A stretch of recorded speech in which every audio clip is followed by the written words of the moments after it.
Good morning, good afternoon, and good evening. Thanks for joining us for today's presentation. We got a great one for you today.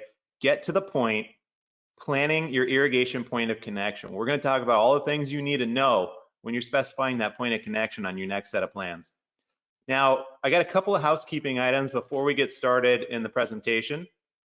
This webinar is being recorded and will be hosted later on for your viewing on the training site at training.hunterindustries.com. And if you would like a copy of it, you can email any one of the presenters or myself, or email training@hunterindustries.com. Now, I'll be monitoring questions as they come in throughout the presentation. So if you have a question, feel free to dump that into the drop-down menu in your GoToWebinar control panel that says questions. Type that in. Those will come directly to me. I'll be fielding them as they come in, and then we'll have a Q&A session at the end of this to address all of those questions you may have had. If you haven't done so already, check out revitup.hunterindustries.com to participate in our current promotion.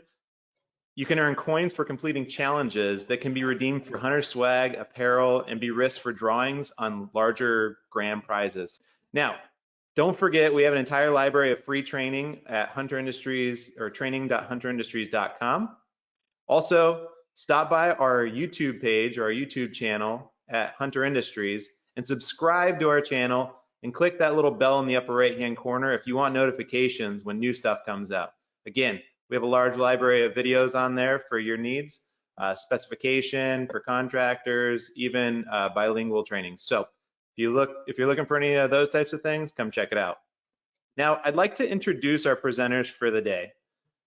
We have first Chris Rosink from Hunter Industries, a spec sales representative here in Southern California, San Diego area. He's been with Hunter for 18 years. And prior to that, owned his own maintenance business in San Diego for many years and got to sell that to come to Hunter. So a lot of good information, a lot of good history and background from him. He'll be our first presenter. Then we also have Nick Straube, 5.5 years with Hunter Industries. He's a spec manager in the LA SoCal area. And prior to his 5.5 years at Hunter, he has 10 years of landscape architecture. A lot of good information there as well, a lot of good knowledge. And then also our guest presenter for today is Daryl Green from Green Product Sales. He's been in the industry for 40 plus years. And again, another wealth of knowledge. So we're very, very happy to have him here, and as well Chris and Nick to take this presentation away. So I'm going to turn this over without further ado to Chris to start us off. Chris, take it away. Hey, thanks, Greg. Well, let's talk a little bit about an overview of our program today. We want to talk about what you need to have at your POC. And what does POC stand for? It stands for point of connection. So we'll refer to POC throughout the day. We're going to talk about typical residential points of connection and also some typical scenarios you might see on a commercial point of connection and how they're slightly different in the components you might use and specify on your plans. We'll also talk about agency requirements and certain things that have kind of come up requiring additional system components now from your local jurisdictions or specific components relative to health code or your local agencies. We're also going to talk briefly about pressure control. What do we do if we don't have enough pressure in our point of connection or we need more? If we have too much, we'll talk about that. We're also going to introduce fertigation, and that's not something that we've talked about much in the past, but we're going to kind of dive into that with some options with Daryl. And then also multiple water sources. What happens if we have multiple points of connection or multiple types of water sources? So let's take a look at the residential systems. Residential systems you see here in the photo on the right, you'll see a traditional residence with sprinklers and valves and stuff going on in the backyard and the controller on the wall. But let's kind of zoom into the street level. Where would we find our point of connection in a traditional residence? And in this example, our meter is located near the street. You'll see a meter box, typically right off the sidewalk in some cases. And we're going to have a main line that stretches from that meter to the residence. And typically meters in residential are typically about 3/4 inch. Large residential might be a 1-inch meter. Other older systems, you might see, 5/8 inch meters, but typically we're going to see about 3/4 or 1-inch meters on a residential. And so after a meter, again, we have our domestic water supply that's going to the house. And for our irrigation system, we want to tee off of that line. And at that point, we might install some sort of an isolation valve, could be a ball valve or a gate valve. And then from there, depending on our residence, now this is kind of a little bit more of a larger residential system. So we're going to put in a backflow device, and the backflow device will be right after our isolation valve. And then we might need a pressure regulator in the system because our city pressure is too high, so we'll put a pressure regulator there, and then, we can go off to our master valve from there. We're also going to talk about systems that may not require a backflow device and might just use an anti-siphon valve where those are permitted. So diving in a little deeper, this is just a little bit closer view. You see our meter box usually has a valve after the meter, so we can turn off our water at the source, but that would turn off the water to both the domestic supply of the house and our irrigation. So where we tee off, you'll see the ball valve, backflow preventer, and pressure regulator. Now, it is important to note that in freezing climates, you may see different applications. You may see the point of connection or your meter buried much deeper in a valve box adjacent to the street in a concrete box, or you may see it protected inside the residence so that the meter and your supply line doesn't freeze, okay? Because we don't want to have a burst due to pressure, and freezing. So you may see it actually inside. Now, Nick, I wanted to ask you, from a landscape architect perspective, when we're specifying out our system, what are we going to see on our plan overall establishing our different components? Yeah, good question, Chris. When looking at this from a specification angle, it's often easiest to develop a legend and work from there to best understand the order of operations when it comes to placing your equipment. Oftentimes I get asked what goes where, what comes before this, what goes after this. And so having this legend is going to be great reference for us moving forward throughout the webinar. We'll be referring back to this as we go through the various diagrams. So it's a good point to start with is your legend that has all the equipment that's needed for your system.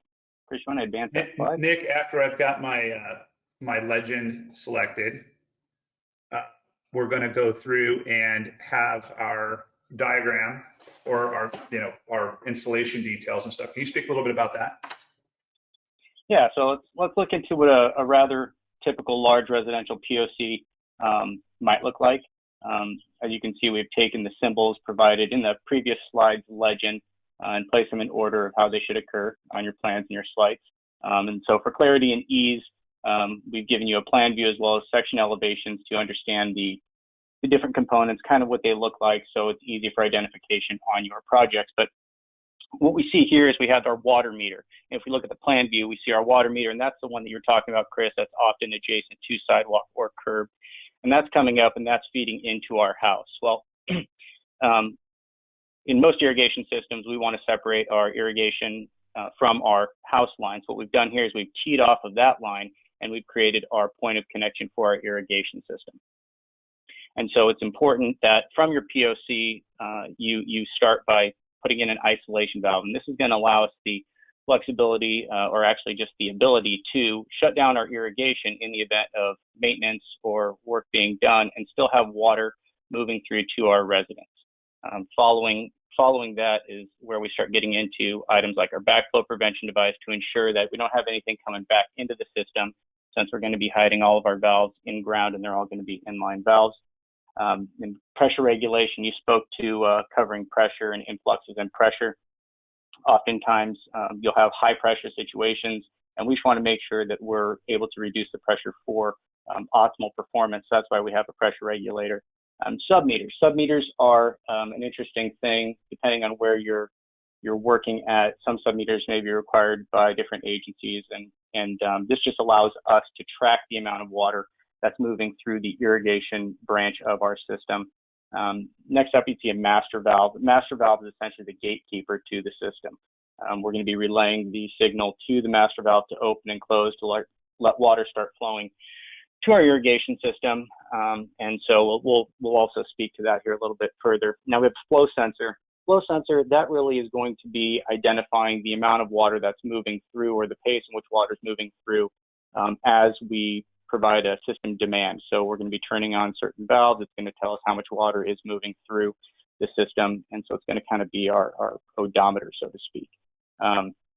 And then you see a quick coupler. Quick coupler is just an in-grade version of your hose bib. In a large residential situation, you might want to use your hose out on the back 40 of the property, and we don't want to run a 200-foot length of hose from the house hose bib all the way to the back. So having a quick coupler on your main line to make it easy for you to use the hose when further out in your property. And then we get to our remote control valves, and these are the valves, the stations 1 through however many might be on your system to do your lawn, your flower beds, and so on and so forth. If I can add to that, the sub-meter could actually go just about anywhere. It could be the POC, or it could even go after the master valve, as long as it's before the beginning of your system, which would be your first remote control valve. And it also could be a flow sensor, which we'll talk about later. It could be a combination sub-meter flow sensor. And the regulator also could be placed after the flow sensor. So those two devices, the regulator and the sub-meter, could be flip-flopped in different locations, because it's not important for them to be in a specific location within this group, except for before your quick coupler and control valve. Yeah, and again, it's important to point out, this is a large residential estate type of a system. This is pretty much everything that could go into a residential point of connection. You may have sites as simple as these, where you see a residential system here, and going back to your point of connection, you may just have an isolation valve off of your main line, and then these, and this is an anti-siphon valve. And anti-siphon valves are approved in some jurisdictions. California, these are fairly typical on small residential. You might have a tract production home where the cost is limited from the builder. They want to control costs, and they don't want to have to pay for a backflow, and it may not be required. So you have two different types of valves here. You have the traditional anti-siphon valve for an overhead system or bubbler zone, and then you also see the drip zone kit, the ACZ075 drip zone kits. There's two of them on the left-hand side there. And it's important to point out that these valves come in 3/4 and 1-inch models typically. You'll see that the flow rates go down to about 0.2 gallons per minute to 40 gallons a minute on a traditional valve. And when you're going with a drip valve configuration, because we put a filter and a regulator in line, the minimum flow is about 0.5, so about 1/2 gallon a minute to about 15 gallons per minute for that drip zone, which is pretty good there. So all I need is an anti-siphon valve, and I can go directly out to my irrigation lateral from there. Okay, do not require pressure regulator. So parts of Florida, parts of the Northwest is where we tend to sell more of these. So let's talk about a commercial system for a second. Now we're going to talk about more of a basic commercial point of connection, and then we're going to elaborate a little bit more into a more sophisticated point of connection as we go. So Nick, you want to describe this? Yeah, so in this situation here, if we start and look at the plan view, we'll see that we have our meter, and we aren't splitting off and going to a building like we were in the residential situation. This is a dedicated meter for commercial irrigation, or for on-site irrigation. And so you're going to see some similar components here. Things that we want to note are going to be our isolation valve is consistent, our backflow is consistent. But what we're really focusing on here is looking at a new introduction, and that's going to be the opportunity for some fertigation. We still see our master valve rules apply that Daryl mentioned, is that you can kind of mix up some things, but what we can't mix up is things that are missing, right? We don't see a sub-meter in here. The sub-meter is the actual meter. So in this situation, we don't need that sub-meter. We're just going to assume pressure is good, so we don't need a regulator. But fertigation is a new add to this diagram, and what we're seeing here in California and some other parts of the US is we're seeing drip tube or point source irrigation becoming more popular. And it's very hard to get the proper nutrients to your systems if you're doing granular applications because we just don't have overhead that's breaking it down. So fertigation has become something that's more prevalent and oftentimes gets value engineered, but it's extremely important for your system. So understanding this setup is going to be vital to the next few diagrams where we talk about some mixed POCs, but a lot of commonalities between this and the residential system. Yeah, so here's to the next diagram. This is an actual layout of exactly that. What you'll see in the upper right-hand corner of this photo is you'll see the irrigation point of connection here. You'll see the water meters, the backflows. You'll even see the sprinkler controller enclosure up here to the right. Now, the meters for the site will feed, your backflow, and then from there we will go into our pressure regulator, our master valve, our flow sensor, and then maybe our fertilizer injector. So we're going to open the hood on that, but take a look. If you're looking for your point of connection, and maybe you're not an irrigation designer specifically, you're a landscape architect that may not do irrigation, you'll typically find your point of connection because they tend to take up a lot of real estate on the property. Usually they're near the curb or the front, somewhere near the utilities. But you'll see a linear application of valve boxes, and that's a pretty good indication that it's your point of connection. So it does take quite a bit of space for these. And the next thing you'll see is now we've opened up the valve box lid. So we're looking under the hood. Remember, our point of connection is over off to the right side of the screen here. We're incoming into our pressure regulator. And on the valve box lid, you'll typically see a branded identity of PR for pressure regulator. Next to that would be the master valve, MV for master valve, the flow sensor, and then of course we'll go to our fertilizer injector. So this is what it looks like in the ground from an aerial perspective. Now here's another commercial point of connection. Now this happens to be a reclaimed site.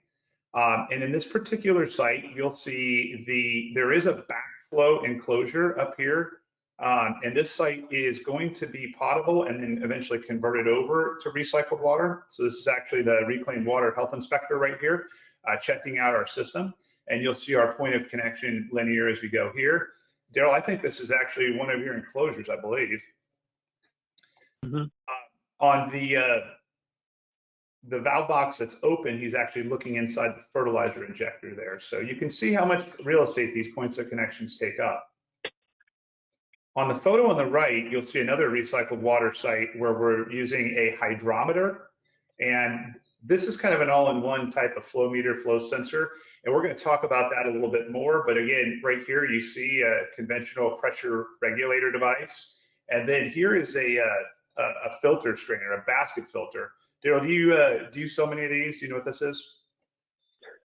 Yeah, it looks like a Hayward, but that's a brass version. There's also plastic versions that can be used on commercial applications that can handle the pressure as well, that are a lot less money. So there's a number of options for filtration, for simple basket straining filtration, mainly for drip systems. So this is my source filtration. So anything that's coming through my main line, if I've got recycled water supply or I'm pulling out of a lake and things, I might be able to capture that right here. And there's various types of filtration. That is a whole nother presentation that we'll get into, but just wanted to point that out in the different types of systems. So now here is a Podium project. And Podium is basically where the landscape may be at a different level or elevation. You might have a rooftop deck with landscape on it, and we're going to put our point of connection maybe down at a lower level parking garage or in some sort of a vault enclosure. And you'll see in this example here on the far right, you'll see our water meter or our dedicated sub-meter. In this particular case, here's our backflow coming off here, and then here's our sub-meter. We've got our master valve and our flow sensor.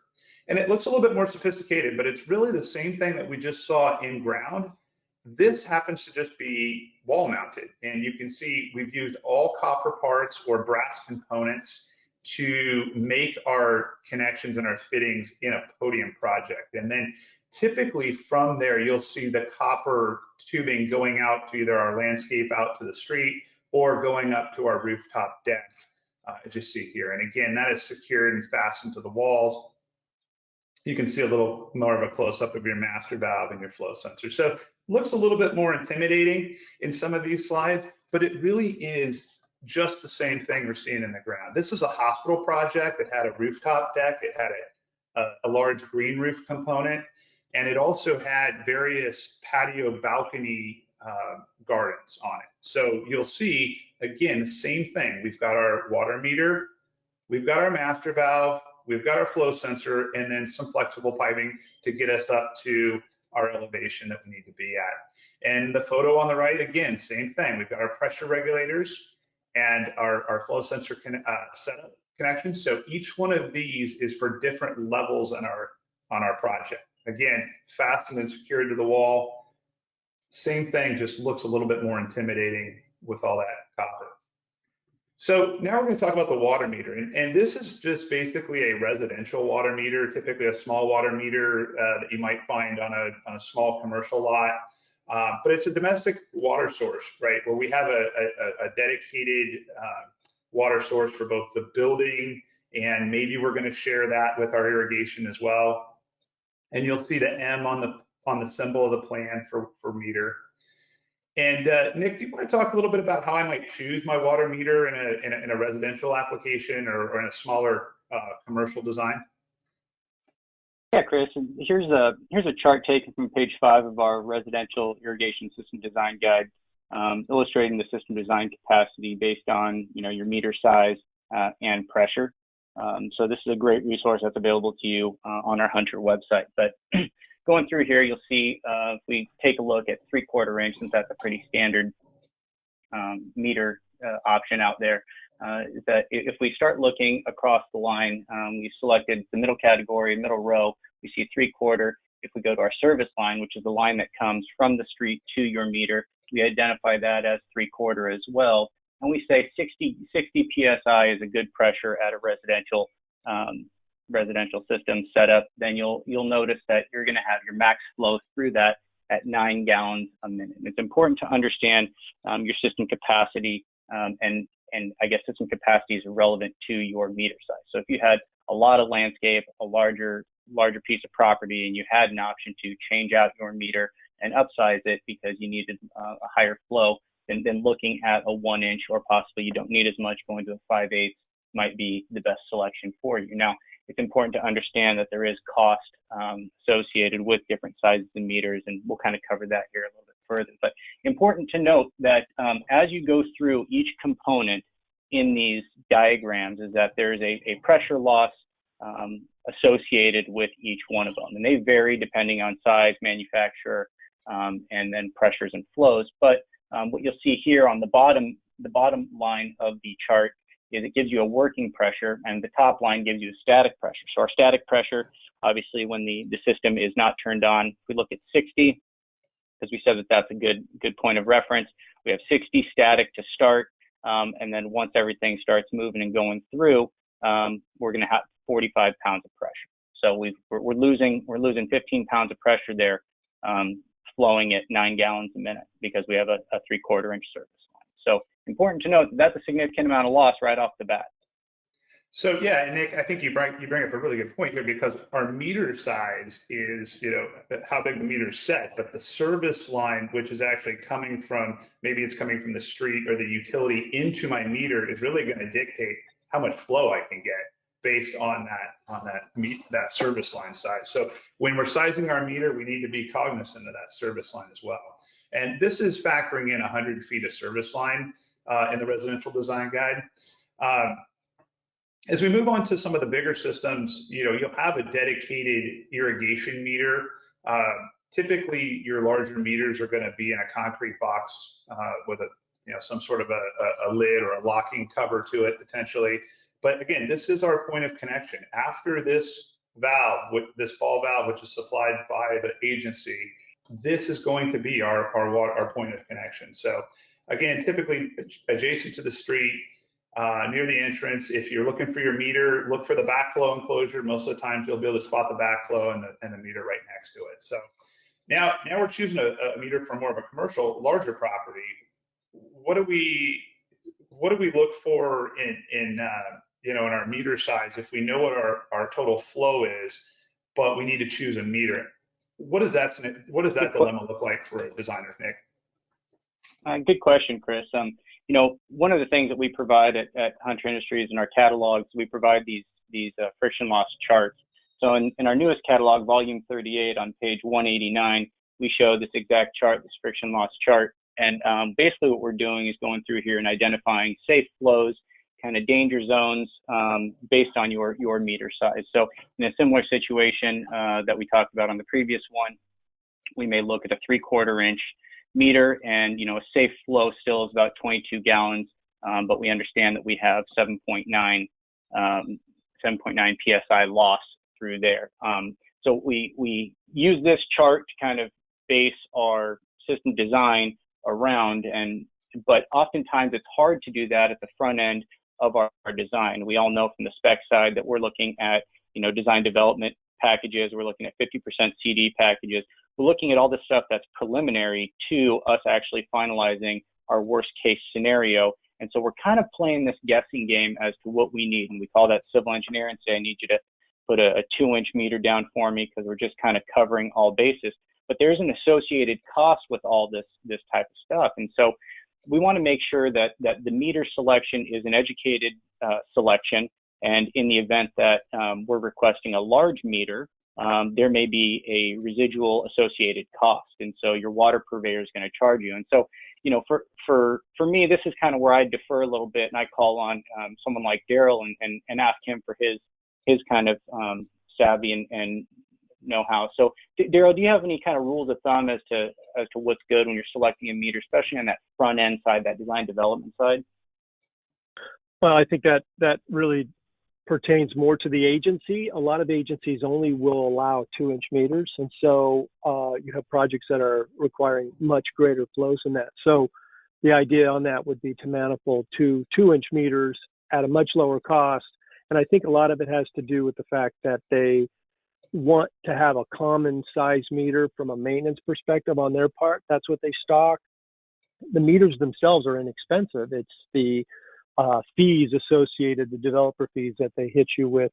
And when you start to get into 3- and 4-inch meters, price goes way up, as many of you who are online are aware of. You start to get into the $30,000, $40,000 range on some of these. So one of the ways to circumvent that is to use 2 2-inch meters, manifold them together, and essentially double your flow. So it's a good way of circumventing the whole process, and it may be what you were required to do anyways, depending on the agency. So you have to really look at what the agency's allowing you to do to determine what size or what meter you should select.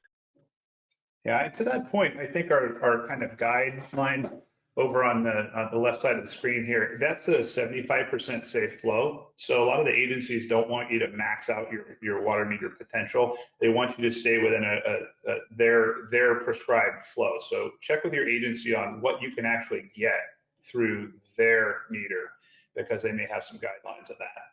So let's talk about the manual shutoff valve. These are very, very simple. I mean, most of you guys see ball valves, gate valves on your plans. You'll just see a symbol on there. There is no gate valve shown in this, but really the difference between a ball valve and a gate valve, ball valves tend to be a little easier to operate and close. It's just a quarter turn, and the system the valve turns off. The gate valve requires multiple turns. You're cranking multiple times, and it's slowly closing a system. So gate valves are often used in bigger systems, so you don't slam the system shut and create a hydraulic situation where you're slamming the system on or off. We don't want to open a valve and allow a ton of flow to go out and create a water hammer situation, which can be done with ball valves.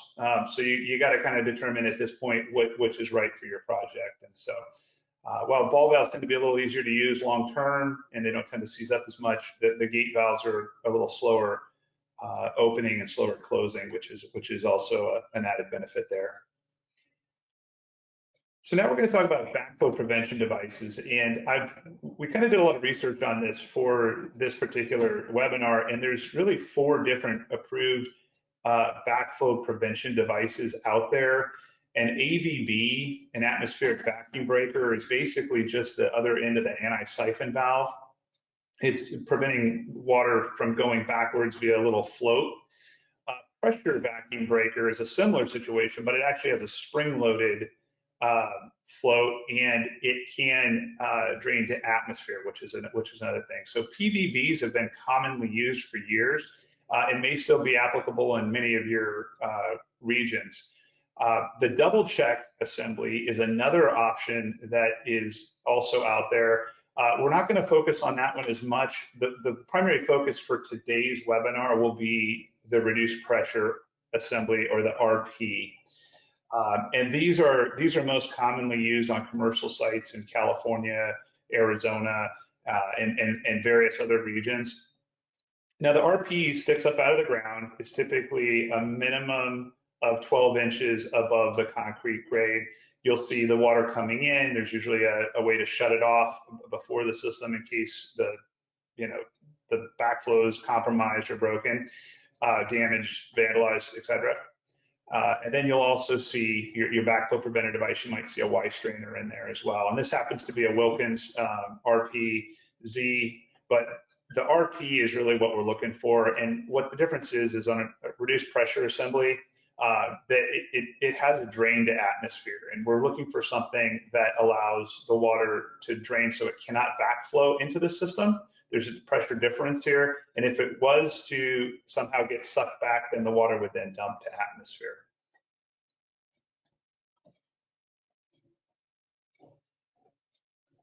Now the RP, again, it's a reduced pressure backflow preventer, and it prevents back siphonage, typically required when you have a fertilizer injector system, whereas maybe a double check might not be, and that definitely an AVB would not be. This RP is pretty much your standard in today's systems.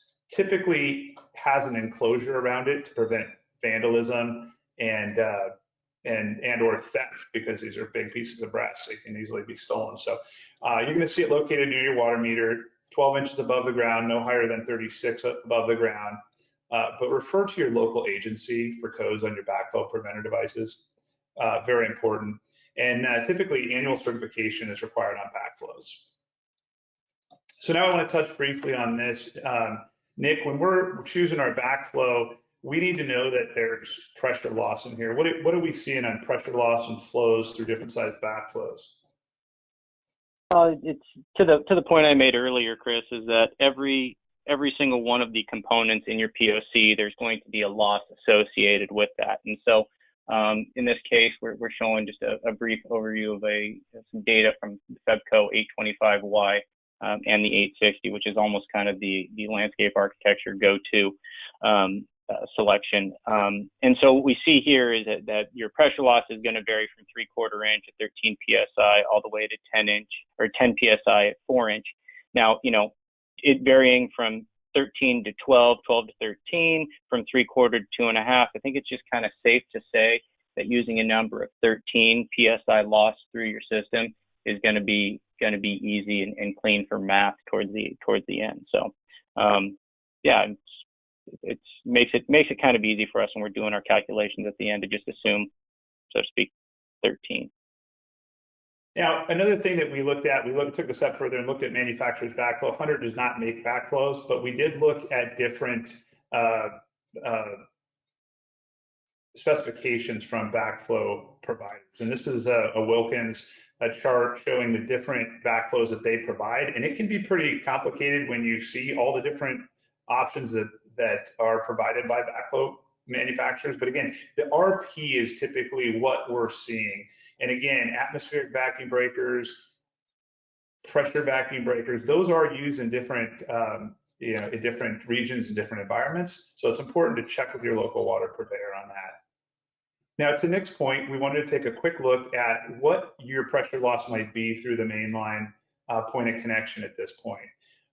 So we need to know what our available static pressure is coming in, and then we're going to subtract for the various components in our system. So you might see here, your water meter is going to lose 11 PSI based on the chart that Nick showed you. It's in most manufacturers' catalogs.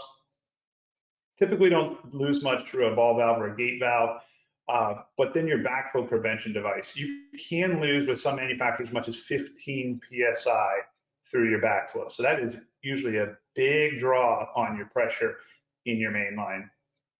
Then we're going to push through a master valve, and depending on the master valve you select and different manufacturers, you'll see different pressure losses at different flows. So you could see anywhere from 2 to 20 PSI loss in your master valve. Moving on to the flow sensor, typically it's about 1 PSI loss through a flow sensor. There may just be a little paddle wheel in line.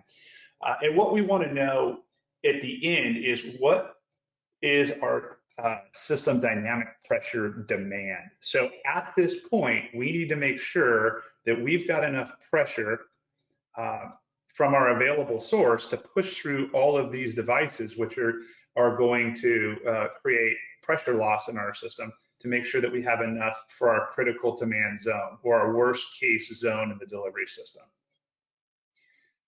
So again, we need to know, do we have adequate pressure? We got lucky that the meter is providing us just the right amount of pressure we need for our worst case head through all our point of connection.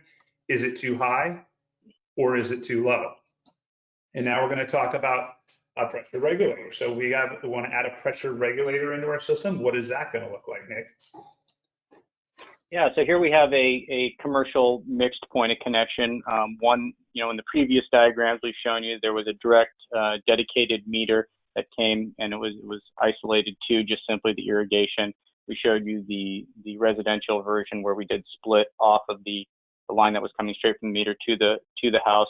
Similar situation here in that we have our water meter that's going to the building. We are splitting off and creating our point of connection from that T with our isolation valve and our backflow preventer. Now, back to Chris's point of a pressure regulator, we've introduced the pressure regulator because we're going to have a ton of pressure, or a lot more pressure on this commercial side than we were going to have on a residential side.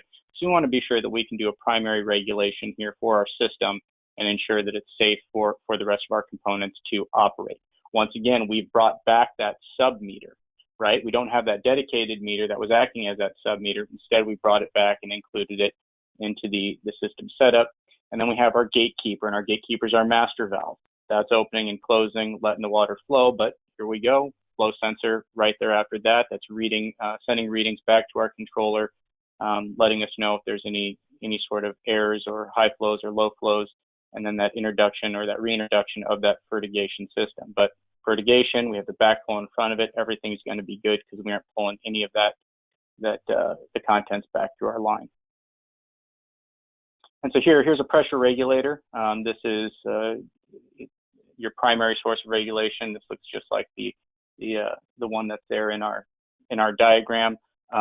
Your high ranges would be anything that's over 75 to 125, and that low range down there would be below 75. Typically there's other points of your system where you can regulate. It doesn't necessarily need to be at your point of connection. So you could have your source that's, let's say, at an elevation of 5 feet, and then you're going to be running it on grade and then down a slope, and the slope's a 25-foot slope. We're going to be getting some pressure increasing. Maybe what we want to do is we want to locate the regulator at the base of that slope to go ahead and slow down some of that and reduce some of that pressure at the bottom of the slope before it then gets out into the rest of our system. So pressure regulator can just be used to kind of start dumping down our high pressures once it hits our equipment for safe operation.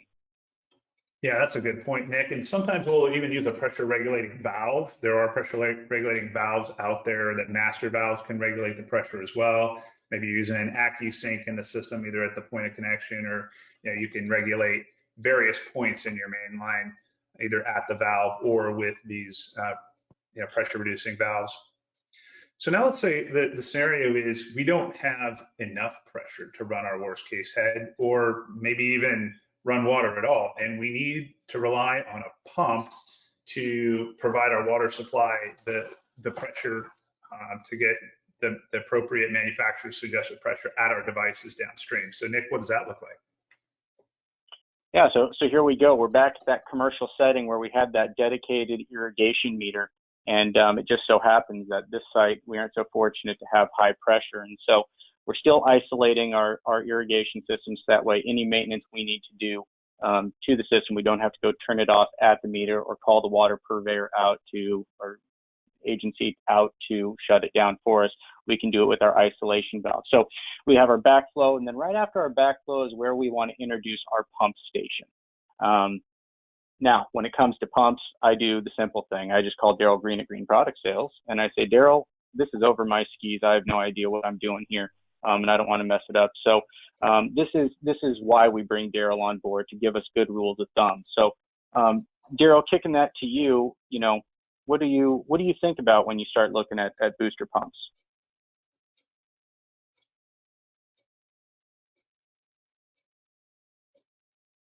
Caller, are you there? Sorry.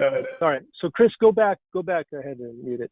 Go back to the last slide. There we go. Okay, so where you see it says VFD pump station. So what VFD stands for, many of you probably know what it stands for. Some people don't, but it means variable frequency drive. So that is an electronic form of pressure regulation.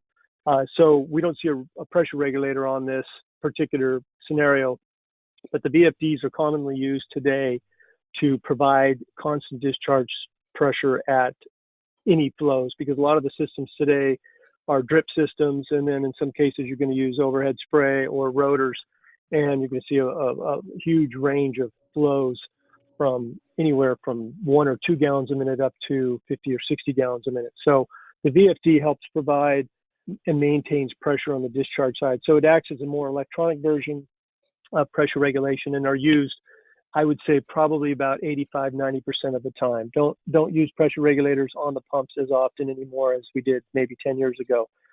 They also do save energy because they maintain and they'll ramp down the motor on the pump to reduce the horsepower, which obviously reduces electricity. So this particular picture is just a small application typically used these days. I do a lot of these designs, especially in certain regions. LA, it's pretty prominent, and then also for drip systems, because now we all have to design with subsurface or drip type systems, and with that means lower flow applications, and so we can put them in a more compact. This is a 20 by 30 inch format that we could reduce the size of the pump, and the pump motor itself is going to be anywhere from about half to maybe 1 or 2 horsepower, depending on the flow, but generally less than 25–30 gallons a minute.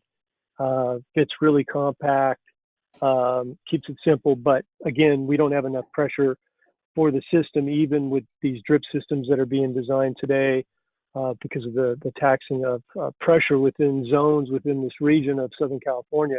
So we see pumps used everywhere.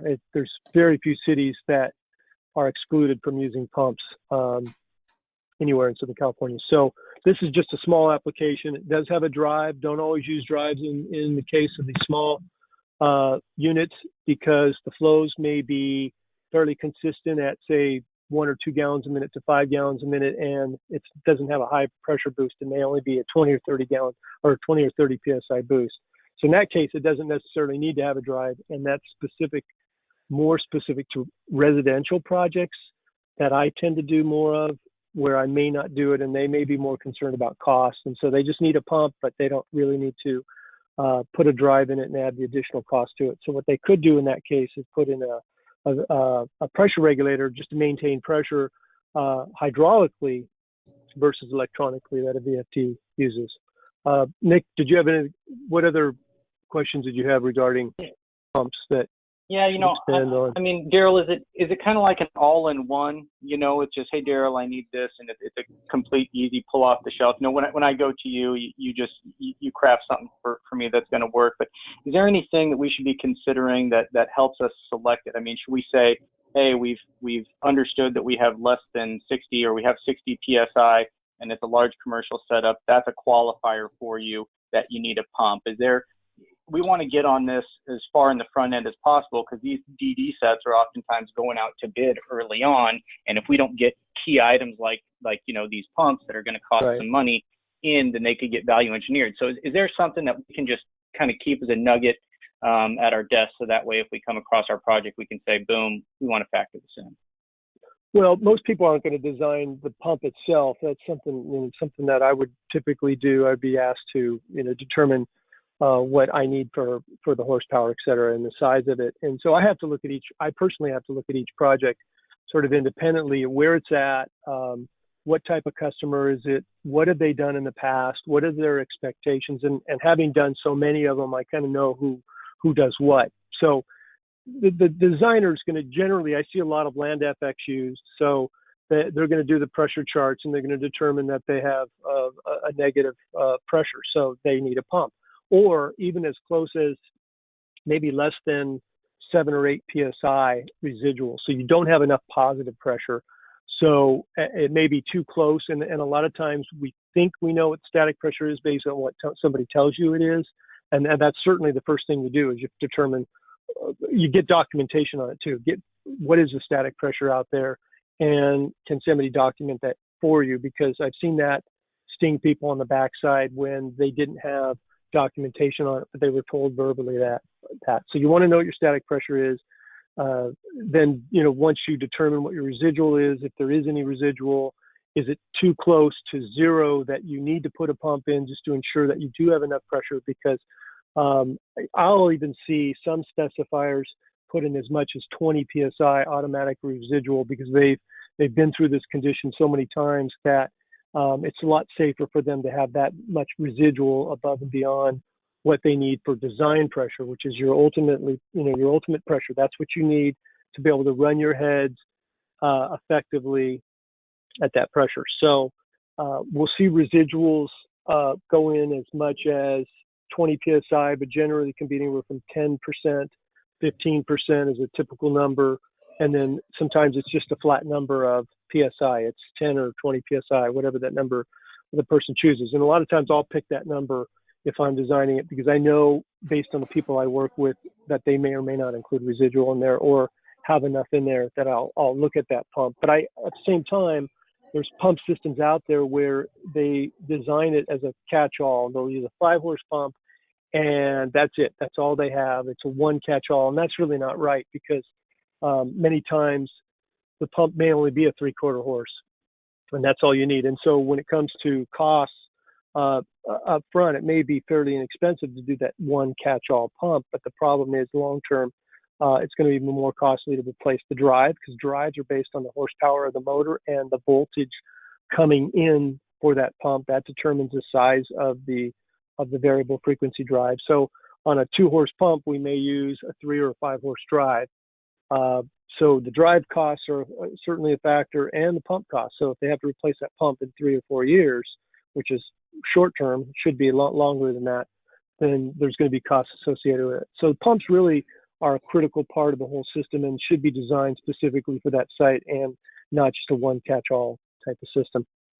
Yeah, that's a great point, Daryl. That's a wealth of information there, Daryl, and for everybody on the line, there's clearly a reason why we call Daryl, because he's worked with so many folks out there in certain areas where there is low pressure and where other considerations might need to come into play. So Daryl, that's awesome. Yeah, and that's, you may have a Daryl in your region. Pumps are very regional. There's a lot of good manufacturers out there of pumps, but getting the right one that works in your region with your electrical sources, available electricity, and pumps that are serviceable, and a pump manufacturer that is going to be able to provide you service down the road, because like Daryl said, it's usually a long-term relationship with a pump than just similar to like putting in a pressure regulator and calling it a day. It's pretty long-term. So thank you for that. Well, that's a good point to talk a little bit about electrical. So one of the things that comes up a lot is, what power do we need for a pump? 120 volts is really not the logical power, although it is not uncommon to run a very small pump, generally less than 2 horse power on 120 volt single phase. However, in most cases, 230 or 240 volt, which is the same thing. Motors are run on 230. All motors are run on 208, 230, 460 versus 208, 240, or 480 volt incoming power. So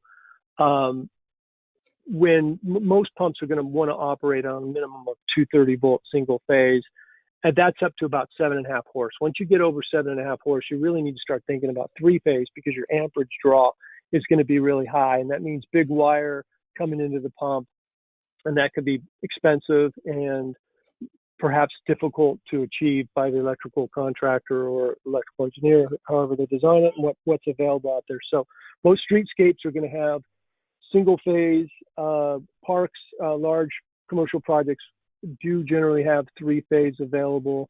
So the size of the pump is going to determine what the electrical is, but it's also, just sidebar, it's not uncommon to run a 15 horse pump on 230 single phase. It just means a really high amperage draw requirement and big wire. So something to just keep in mind when thinking about having to use a pump on a site. Yeah. And the other thing is, if you think you need a pump, specify a pump. You can always value engineer it out. It's much harder to get it back in when you find out you need it after the fact. Yeah. So thank you very much for that, Daryl. That's really good stuff. Irrigation sub-meters, and we've talked about this already, where it sits in the system. This is, again, going to help us measure our exterior water usage from a shared point of connection. So in case you have a single water meter, that's watering something else, maybe it's going to the pool enclosure, the pool system, or a comfort station, or some sort of a maybe even a commercial building. This is going to help us identify how much water we're using. A couple things is it totalizes flow. So you can see that there's a register on the flow meter itself, or sub-meter in this case, that will actually measure how much water you're using. Tamper-resistant displays, serial numbers on the device too, so the water meters, so they know that water meters haven't been tampered with or changed. And again, measures water by volume. So it's just like a dedicated water meter, but it's just measuring irrigation. And these can be read either manually by opening the valve box, looking down and under the lid, or we can read them electronically when connected to a controller. And we'll talk about what that is in a second. So now master valves.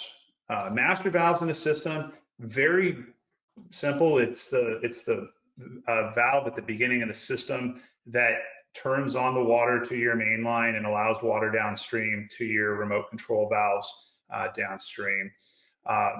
Typically, it's installed with a flow sensor, so that when the flow sensor alerts, the master valve can then shut down.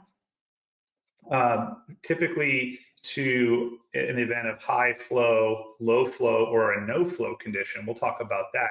Normally open valves versus normally closed master valves.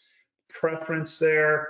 Daryl, what are you seeing here in a nutshell on modern projects? Are we seeing more normally closed or normally open? Where would you see a normally open master? You're typically going to see more normally closed. However, it really is a 50-50 thing in preference on the site, as noted in their preference depending on the required application. Some agencies want normally open.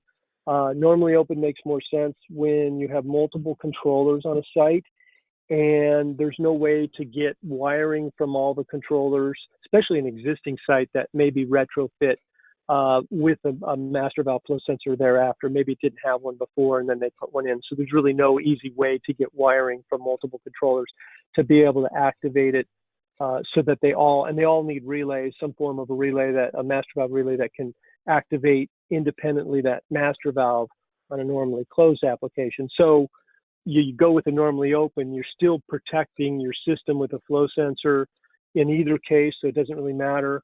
There is wireless forms of communication from a controller, but that can be very expensive and rarely used just because of cost. So in the case of an application, you have 2, 3, 4 clocks on a project, normally open may be the option for it, just because of logistically trying to get wiring from all the controllers into the master valve. So normally closed is still more prevalent, but But either way, it's a choice, really. And I think the other thing too is when you consider your controller, what your controller is capable of. Many of the modern That's hunter true. controllers nowadays can handle normally open and normally closed with a certain amount of, scheduling time, for coaches that want to, water down a ball field, or, having a janitor that needs to access quick couplers and things like that in a normally open situation. Most of what we see today is normally closed master valve, unless it's a school or some sort of site that needs access to the quick couplers. And again, any valve can be used as a master valve at the point of connection. We're showing here, this is a 2-inch Hunter master valve, but basically it's just any valve that's at the right after the point of connection that's going to control the overall system. So in some of the other systems, 1-inch master valves, pretty much anything works. You might want to look at your manufacturer specifications for your high and low flow range on a master valve when deciding, what to use. But again, the master valve in the system just really there at the point of connection. So we're going to talk about flow meters real quick. This is essentially similar to what we were talking about with a sub-meter. Now, a flow meter is a flow sensor and a sub-meter built into one. So this device can send information directly to your controller, such as like a HydroWise system, where you can see it remotely and monitor your flows. It qualifies as both a sub-meter and a flow sensor. So in California, where the Model Water Ordinance requires you to have a sub-meter and a flow sensor, this is a combo. So a flow meter is basically the same thing as a sub-meter, but it also includes the flow sensor. So here's the residential application. Again, you don't see the backflow device that would typically be installed over here. This is just a simple analogy of master valve and then the flow meter. The HC flow meter works great with the HydroWise. The wire here is then going to go connect up to the controller, and you'll be able to read the flow remotely. So I'm going to skim through a couple of these just real quick. You've got a 1-inch flow meter for some of your smaller systems. You've got Nick, we were going to talk about this. When we're putting in a flow meter or a flow sensor, what do I need to know about the requirements of distance between before and after the device? Yeah, so for any either flow sensor or flow meter, you want to make sure that on your incoming side that you have 10 times the pipe diameter free and clear of any fittings, any elbows, tees, or anything like that. And then on the back end of that, you want to make sure that you have 5 times the pipe diameter. So in the case of a 1-inch, you're going to have 10 inches clear on the front end, 5 inches clear on the back end. And if you really start thinking about, Chris, the slide that you presented early on and the length of that POC, once you start putting all your components together, having these clear spaces before and after really start to extend the footprint of your POC in general. So, but that's definitely something to make sure that you guys have when you're going out and checking out these sites, these installations. Everything from a straight coupling to an elbow 90 T, everything like that needs to be free and clear. They just need straight pipe, twice the diameter on the front and on the back. So. Yeah, and that prevents. That's twice the diameter of the main line. Twice the diameter of the main line on the front. Right. So and then usually you downsize. Yeah, on a 2-inch line here, if it's a 2-inch meter, this would be a 20 inches in, and then 10 inches, going out. And so I think that's important to note for any flow meter or flow sensor, pretty common in the industry. So these are great. These flow meters are a great way to save space. But here's another one that you might see out there or hear a little bit about, and it's called a hydrometer. And Daryl, can you touch on this one briefly, just as what a hydrometer is and where I might see one? Sure. Hydrometers are combination master valve water meter. So it has the register. So anything that has a register on it, like we saw previously, are considered meters, whereas a flow sensor is usually a faceless device. CST, Data Industrial, FlowMech are 3 that typically don't have a display on them. So yeah, we'll those would be considered flow sensor. What people call them is really up to the manufacturer, but there are some differences between how each of them should be noted or called out. But in the hydrometer's case, it's going to have the master valve flow sensor and meter available. So really has the three things. Some of the devices used to have pressure regulation. We don't see that very often because that's created problems downstream where there's some turbulence and that backfeeds, and it's created information, bad information into the flow sensor. So today's hydrometers, there's really only one out there, and it's Netafim. This particular one was a Vermont. They're not making that combination anymore. They stopped making that last summer. They were just having issues with their registers, so they just decided to get out of the market. But Netafim's your primary player if you're using it. It's great for retrofits as well, especially if you have to add one in and you don't have a lot of space. You don't have to dig as much. You can generally put a hydrometer in line size. But again, there's rules of thumb, and we'll go into it in flow sensors in terms of that 10 times, 5 times. Yeah, and cost considerations too. I mean, they're going to be considerably more of an investment than a flow sensor and a master valve. But again, going back to the comment that you mentioned on just simple flow sensors, I mean, the device installed in the main line after the master valve typically, and you know, I get the question constantly: do I install it before the master valve or after the master valve? You know, Daryl, I think when we were talking about this, you were recommending that we install it after the master valve. Correct. Yeah, and so in this particular example, that's what we're going to do. But it basically just reads high, low, or it's sending data to the controller that the controller can make the distinguishing difference of whether you're getting the right amount of flow per zone. And great for preventing against flood damage and erosion. And it's sizing your flow sensor is really key. I think any manufacturer's chart, you'll see the expected flow that you can get out of the various sizes. In the Hunter Flow Sync, HFS is the model number, Hunter Flow Sync. You'll also have to call out your sensor T size, which is the FCT, Flow Click T. And you'll see it 1 inch all the way up to 4 inch sensor options. And on the chart to the right, you'll see how much flow you can anticipate to get through those. And that's not exceeding the 5 feet per second rule. So that's a pretty conservative figure there, your minimum flow and your maximum flow. And you're looking for something that has the range on both.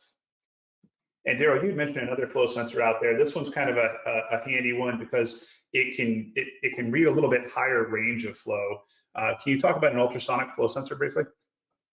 Yeah, so the FlowMech is a new sensor. We've been testing it. We tested it all last year on virtually every control system in the market with FlowMech, the manufacturer, who really were ex-data industrial people interested in taking advantage of the ultrasonic technology. Also, Netafim has one called an Octave that's for larger applications. But the benefits of the ultrasonic is there's virtually no pressure loss, but in this particular case on the FlowMech, it reads those two sensors that were pointed out there. It reads on both sides of the water flow, so it picks it up and then it electronically determines what that flow is. And the advantage is it can read a really low flow range. So something like a 1 inch can read down to 0.5 up to 40 gallons a minute. Typically, you're not going to use a 1 inch sensor on a larger flow system above that, but you could downsize your sensor, and typically, which we saw in those other diagrams on the 10 times, 5 times diameter, it's not as critical with this type of sensor, although we still want to sort of adhere to those rules of the 10 and 5 just to be safe, because we do get interference and issues with turbulence that may flow through there. It may alter the signal and the flow. This sensor also has lights on it. It has lights for power, and it also has lights when it's running. So it'll light up. The yellow light will light up when it's or the green light will light up when it's getting power to it, and then when it's flowing, it'll also read it. So it's a really good sensor to use for those ranges, especially today. We're seeing a big shift away from data industrial primarily because they don't read the flow ranges like FlowMech and CST. CST is another one that reads a really good low flow range. So when you can read down to virtually less than a half gallon a minute. So with drip systems today, this is crucial to be able to read those low flows. And again, Daryl, you brought up a good point. The flow sensor isn't necessarily the mainline size. It's going to be more tied into what your actual flow is coming through your meter. Because oftentimes I see a lot of guys think, well, I'm going with a 3 inch mainline for friction loss to get out to my remote control valves. Do I use a 3-inch flow meter because my main line's 3-inch? No, you're going to use a flow meter that's relative to the amount of flow that's actually coming through your water source. And so sizing your flow sensor is kind of critical to that.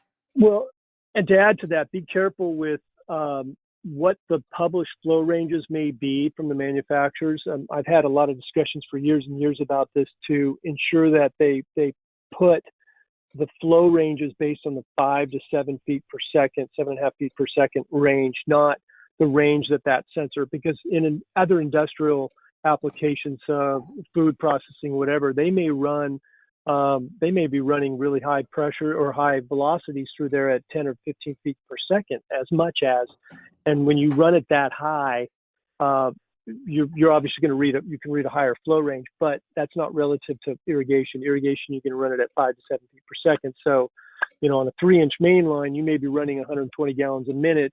You can use a 2-inch sensor on that because it theoretically can read upwards of 130, depending on, again, the manufacturers. Everyone has their own ranges that they like to state that works best for their product.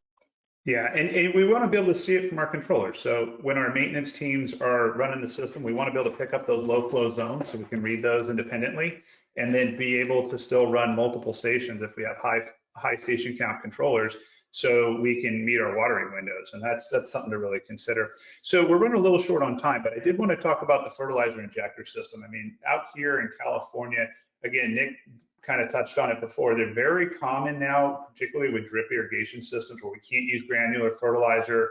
We want to be able to have a simple way for maintenance to add fertilizer to the system without having to have big bags of fertilizer that they go spread out all over the project, and have to wear masks and safety devices and stuff like that. So with that, the added benefit from what I've understood with fertilizer injectors, I've got one in my yard, and what I love about it is you get little micro doses of nutrients throughout the system on a daily basis, regular basis. You don't have those peaks and valleys of dropping nitrogen, get aggressive growth patterns, and then off on and off. So the one critical thing when you're specifying a fertilizer injector is make sure you have the right type of backflow prevention devices in the system. Consider if you have quick couplers in the system, you may not want to have quick couplers with a fertilizer injector system.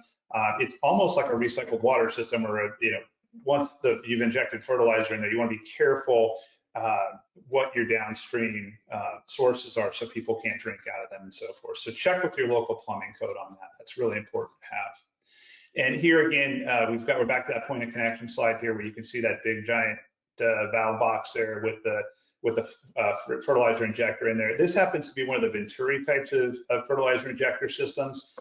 You can see the main line where you put in a T fitting, or I'm sorry, a coupling fitting with a ball valve in it. You've got the incoming side and the downstream side. Daryl, can you explain briefly the difference between this system here that we're showing on the screen and another type of injector system? Sure. So the Easy Flow particular has been around for about 20 years or so. What happens is, as the water flows through, there's the barb fittings that are pre-molded into the ball valve. They also have ones where you could literally drill them into your pipe and thread them in. And there's the barb fittings face out on each end of the line there. So what happens is it creates a differential of 1 or so PSI, and that allows the water to flow into the tank, and then the fertilizer comes out. Now, this is great. This particular unit is great. I talk a lot about this. I've been real close with the people that started this product and worked with them on projects over the years. But this particular system is not proportional. So one thing to think about is that when water comes in there, it's going to displace the fertilizer, and then from the minute you start, it will go from 100% fertilizer to 1 to 99, 98, all the way down to 0%, and then it'll just be water filled up into the tank, and so that has to be refilled. But the differential on that ball valve creates that differential in pressure, which allows the water to flow in and the fertilizer flow out. And a lot of times that ball valve is used to trick it to force that differential by moving it or turning it slightly to crack it and to create a differential in the pressure. So these are great for small application systems. to me, they're best suited for probably less than quarter acre type sites, simply because you'd have to fill them so often, and that can be daunting. But they do constantly feed into the system, so they're still a really good, viable product to use for these applications. Now you get into bigger systems. This is one that I actually built. I'm a big fertigation guy and have been, like I say, for years and years. So for me, I focused more on the commercial side of it, using proportional-based systems. We actually have a flow sensor. We read flow. When that flow signal is sent to the injector pump, it tells the pump what the flow is, and then injects. In this particular case, this is a 55-gallon unit, 53-gallon unit. And again, the pump is constantly reading the flow change and injecting. It doesn't use water in the tank. It's all fertilizer. You fill up the tank. It'll last a month or two, depending on how big the tank is. And then it pumps in. The one on the left is a much larger system for parks, where we're running when they have a 200-gallon tank adjacent to this pump. And that's a half-horse pump that's pumping a higher volume of fertilizer up to 30 gallons an hour. Versus the one on the right, which is about 5. To run that system, right? Yes, this needs 100. This is 120 volt power, low amperage, 4 amps. Sorry, 120 volt. But particularly this one, the one on the right, is a 5-gallon per hour unit. So we're doing these up to about 5-acre properties. So one unit, it doesn't have to be filled as often, and it's proportional to the flow. So whatever the flow is, 2 gallons a minute or 50 gallons a minute, it's always going to inject the same rate. According to what the flow volume is. So it maintains consistency throughout. And fertilizer as well, right? For cleaning out emitters and adding acid to the line or some sort of a solution to your system as well. We tie in pH. Yeah, we tie in pH sometimes to them because they want to do acid injection, especially in areas where there's really high alkaline water, well over 7 or 8, 7.5 or 8 plus pH, so they want to maintain a lower pH, so they'll inject, and these can handle the acid injection without any problems. So I tend to do that more in Arizona than I do in California. You don't see a lot of pH required here. Our water's generally around 7, a little over 7. Again, check with your water purveyors, your Department of Environmental Health, and before ever putting in a fertigation system or an injection system, to make sure it's allowed in your areas, and what plumbing codes might come into play with that. So we are going to talk now just briefly on multiple water sources, and this is its own webinar discussion in and of itself. So Daryl, did you want to talk just at the high level about an introduction to what we might do at another date on multi-water reuse systems? Yeah, so cistern systems have become very, very popular, especially in LA. So those of you who have done stuff in LA, and many of you who are online, I've probably worked with you on a system or two. Cistern systems don't make a whole lot of sense. I'm the first to say it, and I've been saying it for years. But in terms of financial, they certainly don't make any sense financially, because you can't ever save enough water to justify it. But in LA, you're required to do them, and that's on high rises, it's on gas stations, it's on Starbucks. It doesn't matter. You got to put them in, and it's a huge expense to the owner. But they're requiring them anyway. So rain or storm water, depending on what you're required to collect based on the LID or low impact development requirements that the city says you have to collect X amount of water, and so the cistern is sized according to that. And then really the heart of the system is the pump and the controls associated with that. So alternate water sources, I think you can go to the next slide, Chris. So in this particular case, this is a very simple situation, and you have a float switch. So in the cistern, we have floats, and then you have a backup water source, because honestly, we're not going to use that water more than 3 or 4 or 5 weeks, if at that. If it's a fairly large tank and it's a very small landscape system, then we may be able to support running that cistern for 5 or 6 weeks perhaps, but rare that it's going to ever last that long. Once, now that we're in April, we're seeing this now, these systems start being used and they'll be exhausted in a couple more weeks, and that's it for the rest of the year. So then what we do, we have to switch over to the potable. So we use the float the floats in the cistern, and it can be much more complex than this. This is a real simple application. A lot of times the ones I design in use three-way valves, and so we will switch the three-way valve over from the cistern over to the potable backup source. As long as we have enough pressure on the backup source to suffice the system, we can bypass the pump that was used for the cistern because obviously we have no pressure, and then we'll use that potable source out to the irrigation. And in LA, it's okay to do this with really what is a cross connection as long as you have an RP device. So you have to have an RP device. Sure. But this is definitely something we want to talk about maybe later if there's enough interest in it. We can get into real heavy detail of how all these systems look. There's a ton of information out there that we can expose in terms of what these systems look like and what are the different applications for them. And tanks, above ground tanks, below ground cisterns, concrete vaults, Jensen precast, Oldcastle, fiberglass tanks from companies like Xerxes. There's a number of different ways of the Eco Rain, which is this, milk crate looking thing that gets put together and then burrito wrapped in liner. There's all kinds of options, so we can get into heavy detail of that later on. Yeah, it's a pretty sophisticated when you start adding multiple water sources, but nowadays newer controllers such as the ACC2 controller by Hunter have features like conditional response. It can respond to the float switch input and tell the controller to switch over to a different flow sensor to read the master valve to read the potable system versus your alternative water source. So very good to have. That was well put, Daryl. Thank you for the information on that. And we're going to kind of close it out with just other things that you'll see on your main line and point of connection, and that is your quick coupler keys. Quick couplers are very important to have, I think, in your system if you're going to do some maintenance, some spot watering, or you want various points in your main line that you can actually test your pressure. I think I use quick couplers more in my side of the industry for testing pressure, and they're very handy to have at various points in your main line so you can determine what your actual static pressure is at different points in the main line. Typically 1-inch keys are on most large commercial and 3/4 on some of the smaller commercial stuff. Nick, did you have anything you wanted to add to that?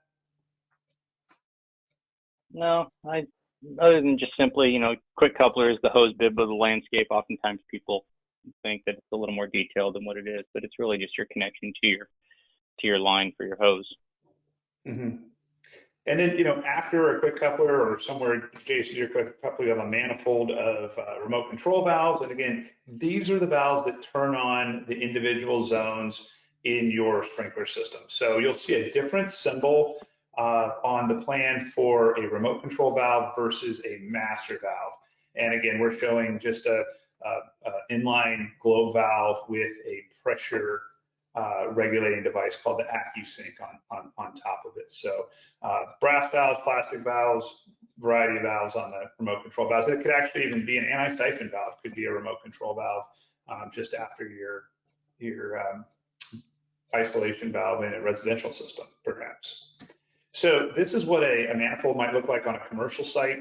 We're going to wrap it up with this slide here, and you'll see that underneath the hood of the valve box, essentially, this is a manifold being built. You'll see your water shutoff source or your isolation valve here for the manifold. You'll see another manifold down here. It also has its own isolation valve, so we could work on this series of valves here and isolate them from the main line, which might be running the overall project. Usually use Schedule 80 toe nipples into the valves, and then of course, in some cases you'll have a union or something in case you want to service a valve, take it out of the system without having to cut it out. And then of course you'll have your valve boxes that cover it. So you'll notice different size valve boxes for a regular standard valve with just maybe a bubbler or an overhead system versus a larger valve box over your drip zone kit. So something to think about. So with that, let's take any questions we have. We still got quite a few people on the call. Greg, did you have any questions that came up during that? We do have a few questions. Here's a question from Connor. Is the irrigation designer responsible for designing the pipe routing through the building to the rooftop planners, or is that the building plumber engineer's responsibility? Oh, the Podium deck project. Nick, I think you might have some experience with this one. Do you want to handle that one? Daryl said, I think Daryl's got it here. Yeah. So what I'm finding is it can be a little confusing for me. I have to because I do a lot of reuse systems and Podium decks, and I have to make sure that for me to know that everyone's involved in this, the civil and the plumbing guy and the landscape architect, depending on who's taking what lead. But it does vary from one entity to the other. Typically, what I'll see the landscape architect will design this setup as you see on the Podium project, because they need to have control over these controls, and if there's a sub-meter necessary or just a master valve flow sensor and RCV valves that may all be manifolded in this one area. Sometimes the valves are put up, sometimes they're all put in one room, and then generally the water coming in, the pipe coming in from whatever source it is, potable source or even a cistern source, is going to be plumbed by or designed by the plumbing engineer. So they're going to include that up to a stub point. The landscape architect picks it up from here and basically sends it back out to a second stub point, and then anything through the building will be picked up by the plumbing engineer, civil, others involved in the building to ensure that it all comes together. The tough thing is just making sure everybody's coordinated. It's not always gone smooth. I've had a lot of projects where I've gone out and they weren't quite the way you expected them to be. That's a really good point. But this is it can get messy. It can get messy. Yeah. So for me, I have to get involved early and make sure that everyone's on the same page. Otherwise, because a lot of times the landscape architect doesn't know, what point they're supposed to start, and so. Getting involved with the owner's representative on any type of Podium project, or in this case, like a multi-level project, you can imagine how long it takes to build a hospital. This was like a 4-year build out for this particular site. And by the time they actually started putting soil on the rooftop deck, they realized that they didn't have the amount of conduit that they needed for the wires up there. So they were able to use a 2-wire system and connect the controllers, because the controllers were down in these basements. But the 2-wire system kind of came in handy. So it's important to note to call out specifically for your communication wires, as well as your main line or your supply line. Good question. Nice piggyback off of last week's presentation. Kind of going into the 2-wire system as a replacement for a large bundle that might not fit in a conduit that was pre-sized and already ran up there. Daryl, since you just answered the last question, I'm going to send this one to you, and hopefully Connor, that answered your question, but this question's from Steve. Daryl, what info do you need to calculate your pump, electricity, flow, etc.? What was the first word you said? I missed that. What do you you need to calculate your pump, electricity, water flow, etc.? Well, from a flow standpoint, and I think Chris, you mentioned it, you're really working, or Nick, you mentioned something about working backwards once you determine what all your hydraulic needs are, what your losses are through your fittings, your elevation losses, et cetera, et cetera. Like I say, a lot of people use LandFX they use that form. I do a form that I just send out if somebody uses it, but most people know what they need to look for in terms of hydraulic information, what pressures they need, and then, what static pressure do you have. Now, something to keep in mind is a lot of times I'll get pressure readings or I'll get pressure information on static, and the static could be if it's at the meter side, if your meter is 50, but then you have a backflow, sometimes I get 50, but then they factored in the backflow into their calculation as a loss. Other times I'll get it at basically where the pump starts and said, okay, this is my pressure there. It's only going to be 35 instead of 50 because I'm going to lose it through there. But they didn't factor in the backflow because they already took it out up front. So either way, it doesn't really matter as long as the data, all the information, all the losses that are associated with that system are factored in. When it comes to the electrical, again, the rule of thumb is 230 volt single phase is fine up to 7.5 horse. If it comes to a situation, and a few of you who are online, I know we've had to deal with this on projects where we only had 230 volt, but we had a 10 horse pump. So we could still run it on 230 volt single phase. It's just going to be higher amperage, upwards of 15, even 20 horsepower. It's really high amps. So 230 volt to 7.5 is fine. 120 up to about 2 horses, okay. If we get into a situation where you have a 7.5 horsepower pump, but you only have 120, it's not common, but it does happen. That 120 is going to have a pretty high amperage. In that case, we'll have to put in a transformer, special transformer to deal with it. We can even go into 15 horses or so, even at 120, but we have to put in a transformer. So there's an additional cost and there's space constraints because the transformer generator is fairly large. So rule of thumb, 120 up to 230 up to 7.5. 3-phase can be pretty much on anything from 1 horse, half horse, whatever, all the way up to 50, 75 horse if you needed something that large. So 3-phase, that's 208 3-phase, 230 3-phase, which isn't real common, and then 460 3-phase. So I hope that answered. I think you answered the question there. Yeah, and of course, don't forget your conduit. Got to have your conduit. Yeah, don't forget your conduit. So, yeah. Now, since the theme seems to be Daryl, let's do another Daryl. And I'm going to ask you this. Do net-FM hydrometers require an air relief valve? Good question. Sometimes it's difficult to factor one in because of physically where they have to go. It's another valve box. Is it in line in a valve box, or does it go above grade? That can be a problem.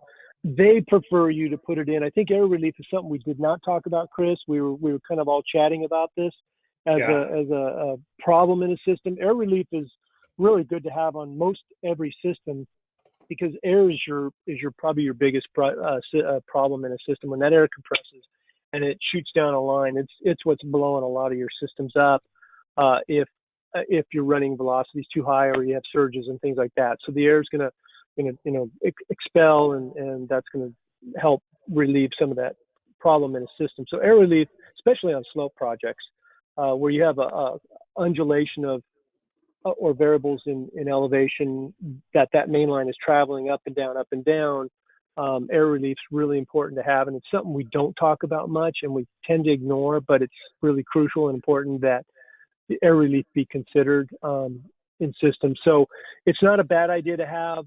Most of the ones I've done, and I've probably done as much as anybody, if not more, in terms of hydrometers, going back quite a few years, but typically don't use them very often, but it's not a bad thing to consider using them. They recommend it, and so you can go either way. Sort of depends on the system. Thanks, Daryl.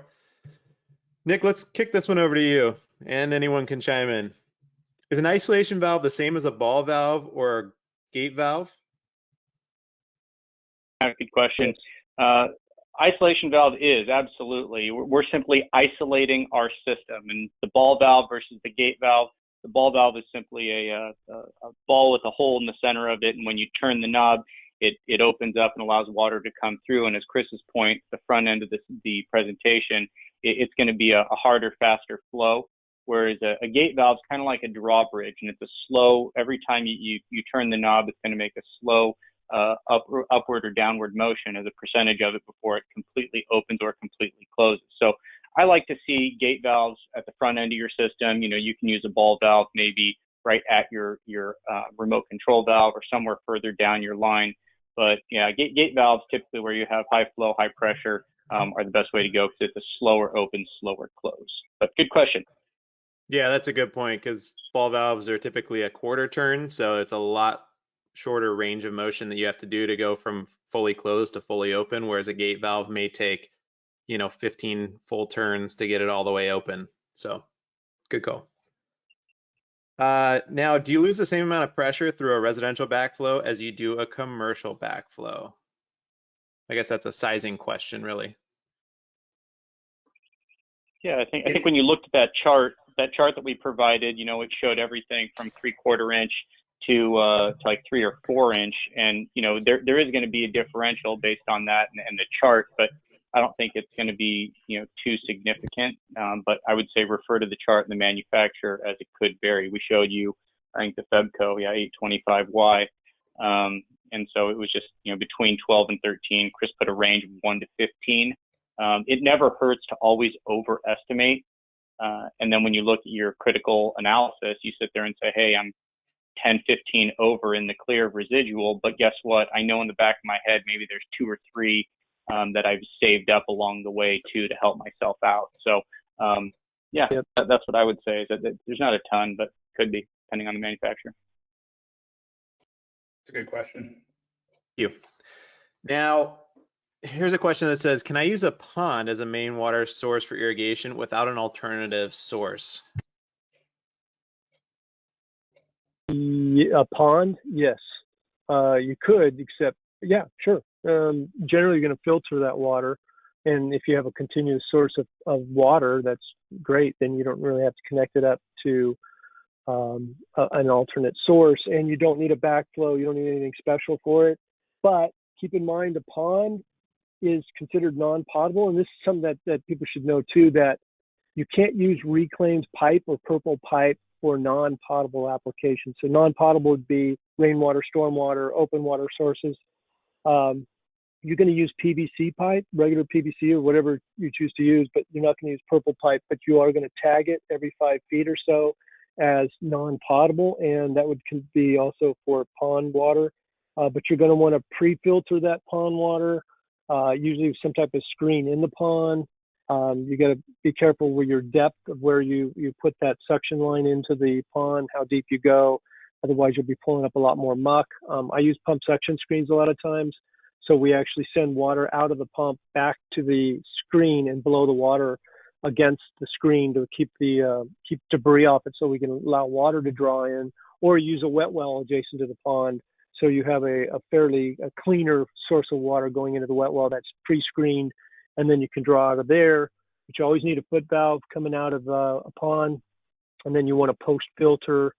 And theoretically, again, depending on where you're at, in most cases you're not supposed to use overhead irrigation for it unless it's probably in your own property or something where nobody really cares and public health isn't as concerned. But it's all based on public health. They're the ones that jump in on that stuff. Yes, very. Pipe regulation for color isn't going to be the same everywhere. It might vary by code or vary by county. Yeah. What was the question again? I missed the first part of it. Sorry, that when you mentioned that you're not supposed to use purple pipe, you're supposed to use white pipe with tags every so often. Is that a regional specific county regulation or state regulation for California, or is that nationwide? Well, I couldn't speak for other states. I do systems in other states, but I don't really focus on what the requirements are. I assume that the contractor or the end user or the designer has already looked at that. But in California, you pretty much have to do it. Again, the systems that are used typically tend to be more regional. San Diego, we use some systems, not too often, hardly ever in Orange County, a little bit in Riverside, but primarily LA County, and in Northern California, in the Bay Area, tend to use a lot. But California in general is going to require that you put, and that really comes down to health department wanting to make sure that people understand that water is not drinkable, so you can't put quick couplers on or hose bibs, things like that. You have to keep the system pretty well underground and away from public access. Yeah, that's a good point, Daryl. Your entire point of connection and anything that you can put on your water source is going to come down to your Department of Environmental Health regulations for your jurisdiction. It's regional down to the water purveyor in some cases, and it's county-wide in other cases. So in the case that you saw the valve box lid being opened up by the health inspector, they're not going to allow the occupancy of that project until that water source is deemed safe on both and it's completely separated from the irrigation reclaimed water from the domestic drinking water, and that's what they're concerned with mainly, is just the cross contamination. And any of these devices, whether we're shooting the fertilizer water through a quick coupler or something like that, it really does come down to your local jurisdiction. So I think that's a really good one to kind of close on. I can give you a quick example. LA County is okay with cross connection of a potable to a non-potable as long as you have a RP device. But in Orange County, projects I've done here is they said you can't have a cross connection. That's just not acceptable. Even though we had an air gap technically in the tank, it wasn't acceptable, and they made you shoot the water into the tank, the potable backup. So we had to use a fill valve. I had that same problem in Santa Clara. They required you to fill the tank, and they said that's a cross connection, but LA's okay with it. So why is LA okay with it, but they're not? So jurisdiction, San Diego didn't seem to care one way or another. They didn't care if you used overhead spray. So it depends on the agency in what their requirements are. But in most cases, the rule of thumb is, I think LA is probably the more stringent in protecting this, but they're also very liberal in allowing you to do things that a lot of agencies won't. Fantastic. Well, I think that's it for questions. So really appreciate all the great questions that came in from our audience, and I appreciate all you guys doing such a great job on the presentation. Well, Greg, thank you very much for hosting it, and Daryl, it's great to have you as a guest on this. You are a wealth of information, and you're kind of our go-to out here, so we really appreciate that. Nick, you did a great job explaining the design elements of this. One other takeaway is we do have that irrigation legend, as well as some of these installation details that you might find on the various points of connection provided by Hunter. So reach out to us if you're interested in getting any of those in either CAD format or a PDF for future use. That's all I've got, Greg. You want to close us out? Fantastic. Don't forget to check out training.hunterindustries.com for other training opportunities and CEUs, as well as our YouTube channel, Hunter Industries. Subscribe to that. Click on the bell to get your notifications. And that about wraps it up for us. Thank you all for joining. We really appreciate your business. We hope you stay safe and we stay healthy out there. Thanks and have a great day.